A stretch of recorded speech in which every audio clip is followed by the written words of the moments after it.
The fluorescent lights of Titan Tech's top-floor conference room cast harsh shadows across David Chen's granite features. Outside the floor-to-ceiling windows, Manhattan's skyline glittered with promise, a promise that was about to shatter. 72 hours, David's voice cut through the silence like a scalpel. That's all we have before Nexa Corp walks away with their $500 million contract. And takes our reputation with them. 20 of the world's most brilliant minds sat paralyzed around the obsidian table. For 6 months, they'd been drowning in their own complexity, watching their revolutionary AI system, codenamed Phoenix, collapse under the weight of an error no one could identify. David's ice-blue eyes swept the room, landing on each expert with surgical precision. Distinguished professors. Silicon Valley legends. Engineers poached from Google and DeepMind at 7-figure salaries. All of them useless. I didn't pay you millions to sit here like statues, David continued, his calm tone somehow more terrifying than screaming. Someone explained to me how we've spent $48 million debugging an algorithm that still can't run for more than 6 minutes without crashing. Marcus Webb, Titan Tech's chief AI architect, shifted uncomfortably. His Harvard pedigree and $850,000 salary suddenly felt like anchors dragging him down. Sir, the issue is multifaceted. The neural network's recursive layers are. I don't want excuses, Marcus. I want solutions. David's phone buzzed. Another message from Nexa Corp's CEO. Another threat to pull the contract. Another nail in Titan Tech's coffin. He silenced the phone and delivered his final ultimatum. 72 hours. Fix this or start updating your LinkedIn profiles. Because I promise you this, if Titan Tech goes down, none of you will work in this industry again. The door slammed behind him with such force that the diplomas on the wall trembled. Maya Johnson pushed her cleaning cart down the empty 42nd floor corridor, the wheels squeaking softly against the marble. 3:47 a.m. The witching hour when Titan Tech's empire builders finally went home, leaving behind their half-eaten sushi and impossible dreams. Through the glass walls of Conference Room A, she could see them, the whiteboard covered in frantic equations, the discarded coffee cups, the desperation that hung in the air like expensive cologne gone sour. Maya knew she shouldn't care. Couldn't afford to care. She was 34 years old, a single mother to 7-year-old Emma, and exactly nobody in this building. Just another invisible black woman in a janitor's uniform, mopping up the messes of people who'd never once looked her in the eye. But she couldn't help herself. As she passed the conference room, her gaze snagged on the whiteboard. Her steps slowed. Her brilliant mind, the one she'd buried 9 years ago, began to stir. The equations sprawled across the board like a car crash in slow motion. Beautiful in their complexity. Catastrophic in their execution. Don't, Maya told herself. This isn't your world anymore. But her feet had already stopped moving. Her eyes were already dissecting the problem with the ruthless efficiency that had once made her MIT's rising star in artificial intelligence. 5 years of graduate work. A thesis on neural network optimization that her advisors called revolutionary. A future so bright it should have come with sunglasses. Then Michael died. One moment, her husband was kissing her goodbye, heading to his construction job. The next, she was a widow with a 2-year-old daughter and medical bills that swallowed her savings like a black hole. MIT became an impossible luxury. Her dreams became a casualty of survival.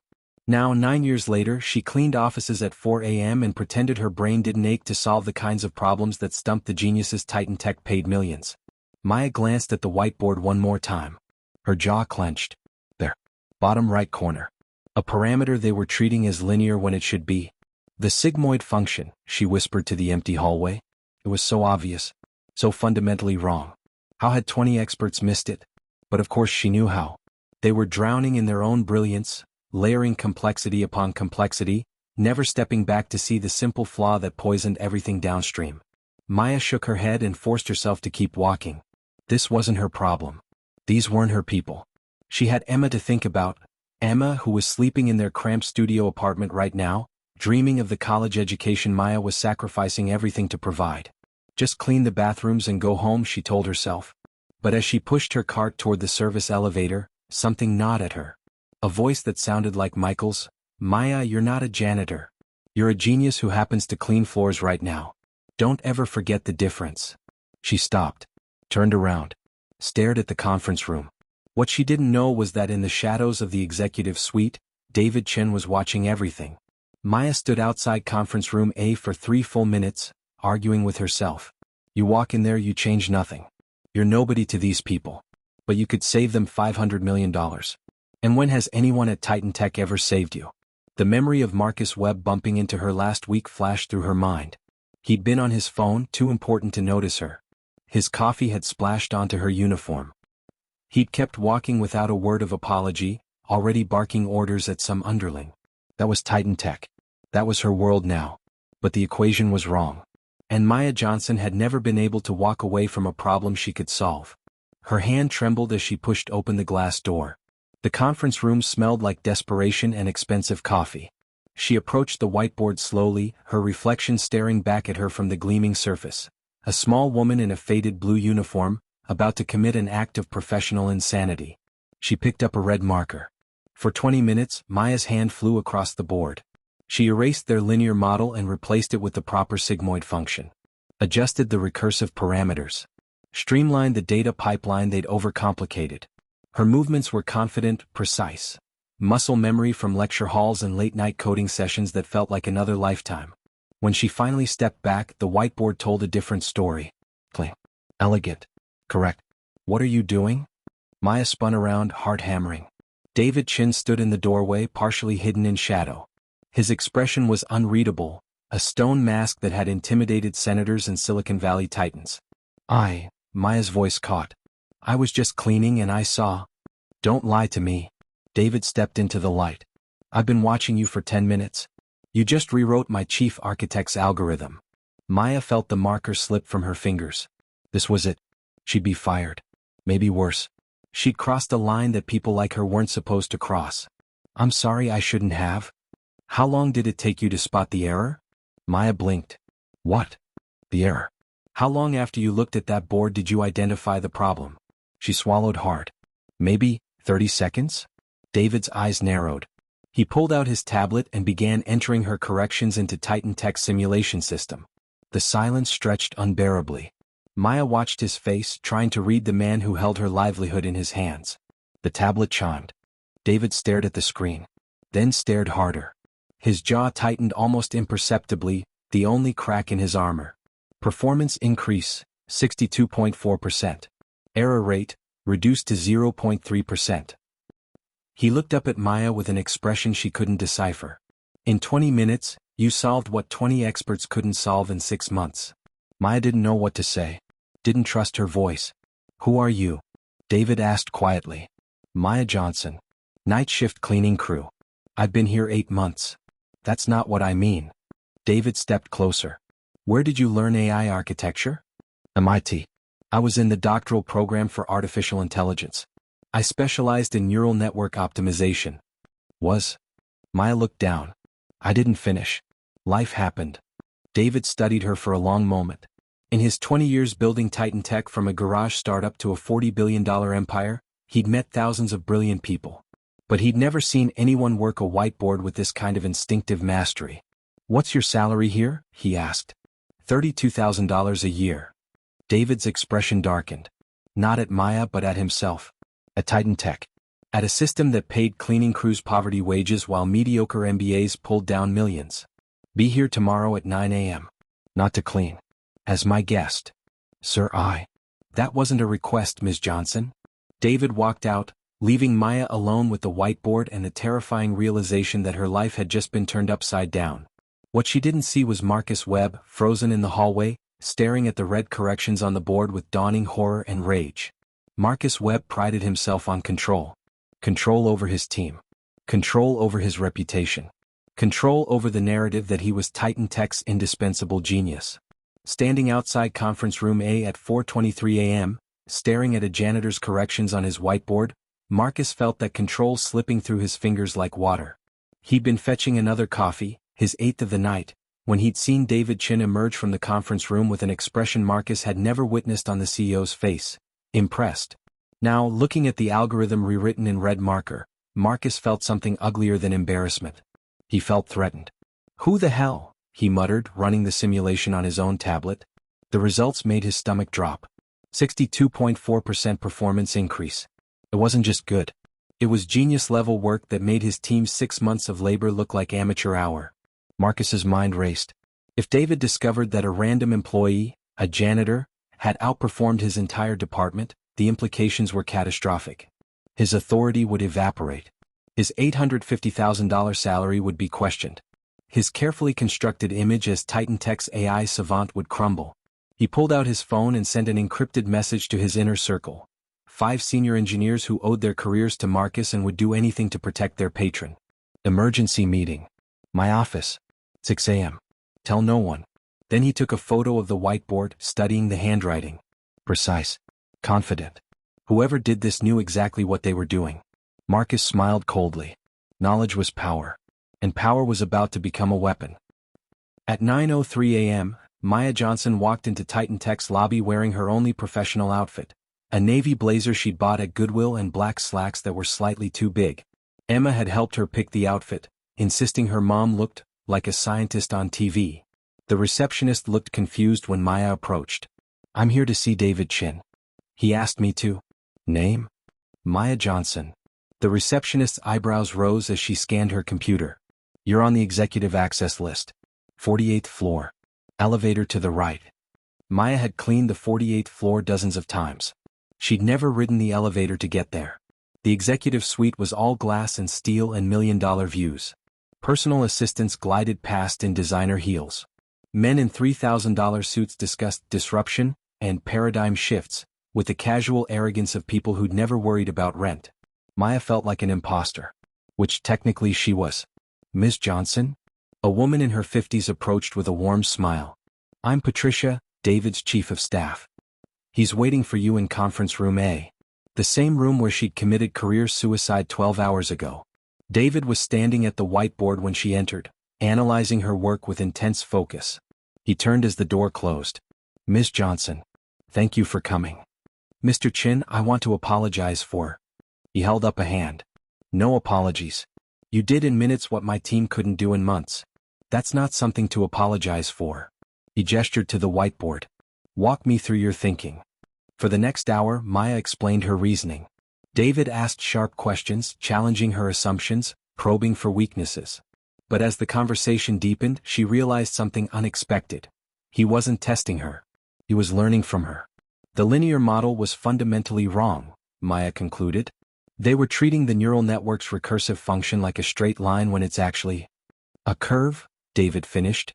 Which means every calculation downstream was poisoned by that initial error. Exactly. David leaned against the table, studying her. Why didn't you finish MIT? Maya hesitated. My husband died. Construction accident. I had a 2-year-old daughter and $90,000 in medical debt. MIT became a luxury I couldn't afford. And you ended up cleaning offices. I ended up providing for my daughter, Maya corrected, a hint of steel in her voice. That's not something I'm ashamed of. Nor should you be. David's respect was evident. But it's a waste of your talent. Talent doesn't pay Emma's daycare bills, Mr. Chen. No, David agreed. But Titan Tech does. He opened a folder and slid a document across the table. I want to offer you a position as senior AI consultant. Salary, $185,000 annually, plus performance bonuses. Full benefits. Stock options. You'll report directly to me. Maya stared at the contract, her heart pounding. $185,000. She currently made $32,000. This was life-changing money. College fund money. Financial security money.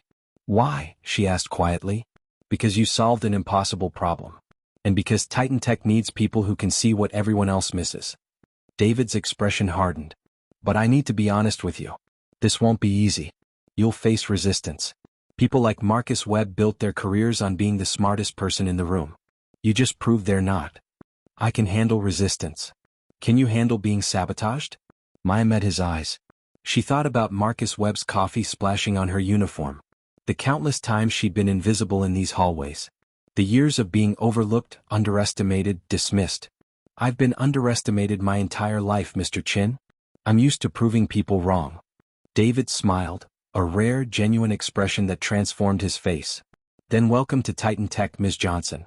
Let's see how much we can accomplish together. As Maya signed the contract with trembling hands, neither of them noticed Marcus Webb watching through the glass walls, his face contorted with barely contained fury. The war had just begun. The all-hands meeting 2 days later was packed.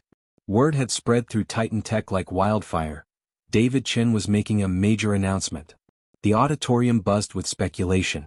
Maya sat in the front row, acutely aware of the stares.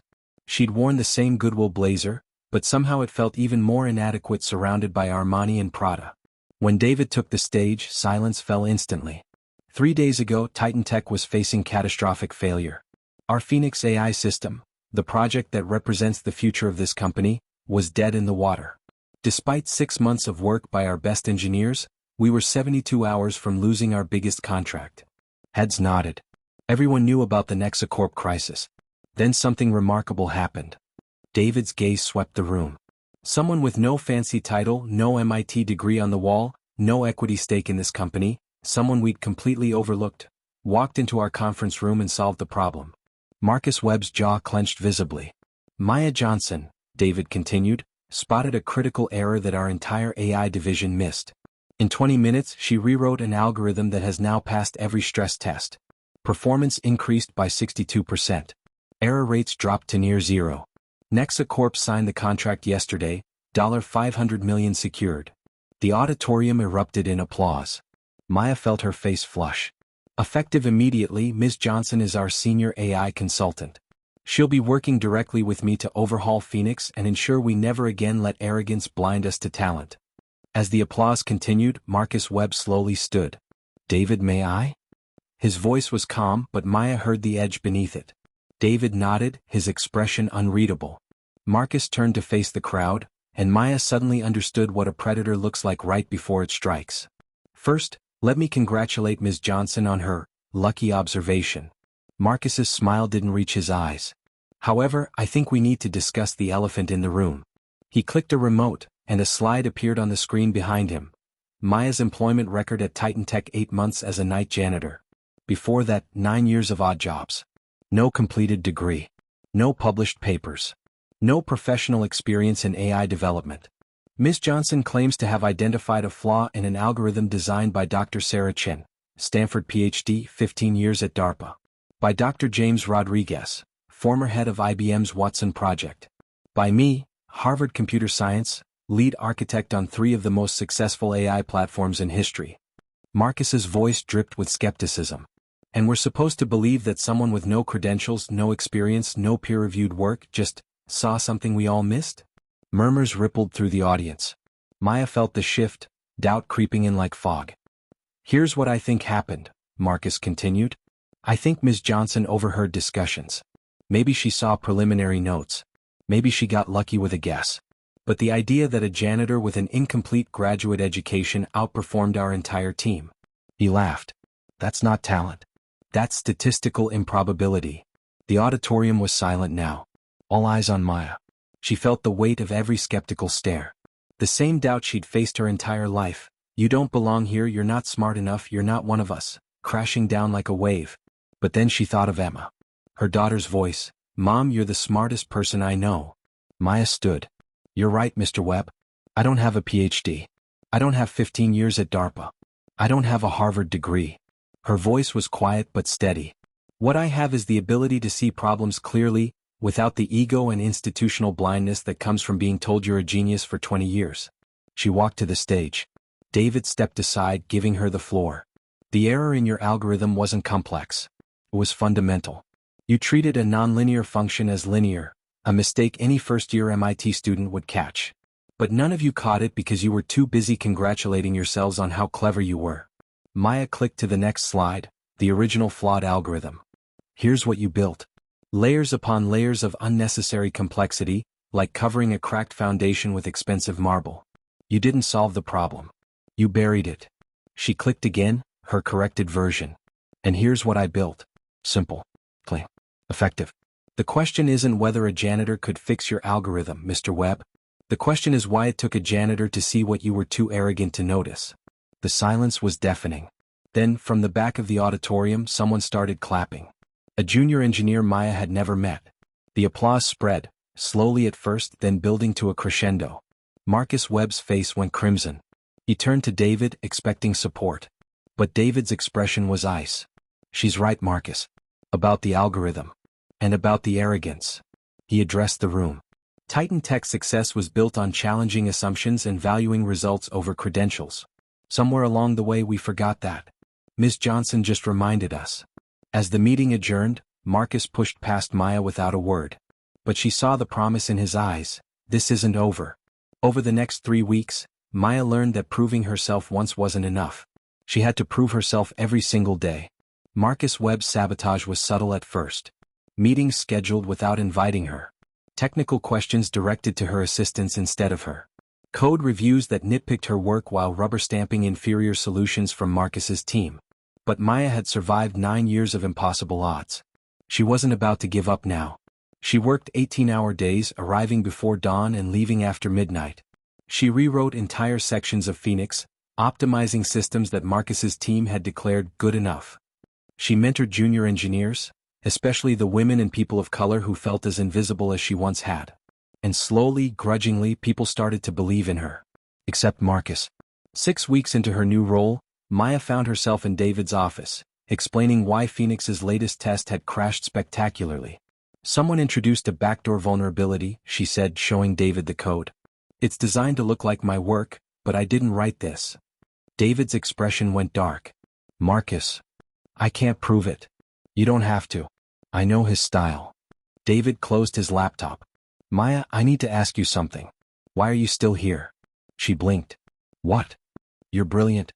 You could go anywhere, Google, Meta, any research institution in the world. But you stay at Titan Tech, where half the company is actively trying to undermine you. Why? Maya thought of Emma, who now proudly told her classmates that her mom fixes computers. She thought of the junior engineers who'd started calling her for advice. She thought of David, who'd given her a chance when no one else would. Because walking away would mean they win, Maya said simply. And I'm done letting people like Marcus Webb decide what I'm worth. David nodded slowly. Then let's end this. The investor presentation was Titan Tech's Super Bowl. 300 venture capitalists, tech journalists, and industry titans gathered to see Phoenix's public debut. Marcus had been planning his moment for weeks. He'd arranged to present Phoenix himself, positioning Maya as a minor contributor. It was a calculated move to reclaim his status as Titan Tech's AI genius. But David had other plans. Ladies and gentlemen, David announced from the stage, I'd like to introduce the mind behind Phoenix's revolutionary architecture, Maya Johnson. Maya walked onto the stage in a borrowed designer suit, her heart hammering. She could see Marcus in the front row, his face a mask of controlled fury. 6 months ago, Maya began, Phoenix was failing. Not because the team wasn't talented, but because brilliance without humility is just arrogance with a better vocabulary. She clicked to her first slide, the original flawed algorithm. This is what happens when we stop questioning our assumptions. When we value credentials over capability. When we build walls instead of bridges. For 45 minutes, Maya dismantled and rebuilt Phoenix's architecture, explaining complex concepts with analogies so clear that even the non-technical investors nodded in understanding. She talked about treating AI like plumbing. Sometimes the best solution is to remove the blockage, not pour more water in. She talked about sigmoid functions and recursive loops with the ease of someone who'd been teaching this material for years in her mind. And she talked about what it meant to be underestimated, and how that perspective made her better at seeing problems others missed. When she finished, the applause was thunderous. Marcus sat frozen, realizing he'd lost. Not just the battle but the entire war. After the presentation, as investors clamored to speak with Maya, David pulled Marcus aside. Clear out your office, David said quietly. You're done. Marcus's composure finally cracked. You can't fire me. I built this company's AI division. No, Marcus. You built your ego. Maya built the future. David's voice was steel. Security will escort you out in 30 minutes. As Marcus left in disgrace, his career in ruins, Maya stood on the stage, watching Emma wave from the audience where David had arranged a special seat. 6 months later, Maya sat in her corner office on the 48th floor, reviewing code from her team, a diverse group of engineers who'd never felt welcome in Marcus Webb's Titan Tech. Her phone buzzed. A text from David, dinner tonight? Emma wants to show me her science project. Maya smiled. After the investor presentation, something had shifted between them. Professional respect had deepened into friendship. Friendship had become something more. 3 months ago, David had proposed, not with diamonds and grand gestures, but with a quiet question in her apartment. Would you and Emma let me be part of your family? They were still keeping it quiet, navigating the complexities of a CEO dating an employee. But Maya had never been happier. Phoenix had launched to universal acclaim. Titan Tech stock had hit record highs. And Maya Johnson, former janitor, single mother, overlooked genius, had become the face of a new era. An era where talent mattered more than pedigree. Where innovation came from everywhere, not just Ivy League schools. Where a woman with a mop could change the world if someone was willing to see her. Maya picked up the phone. Dinner sounds perfect. But David? I'm presenting this time. Emma's science project is serious business. She could hear his laugh. I wouldn't dream of interfering. As Maya closed her laptop and headed home, she passed conference room A, the room where everything had changed. She paused, looking at the whiteboard where her red corrections had once seemed so impossible. Now they were just the beginning. And Maya Johnson was just getting started. The end.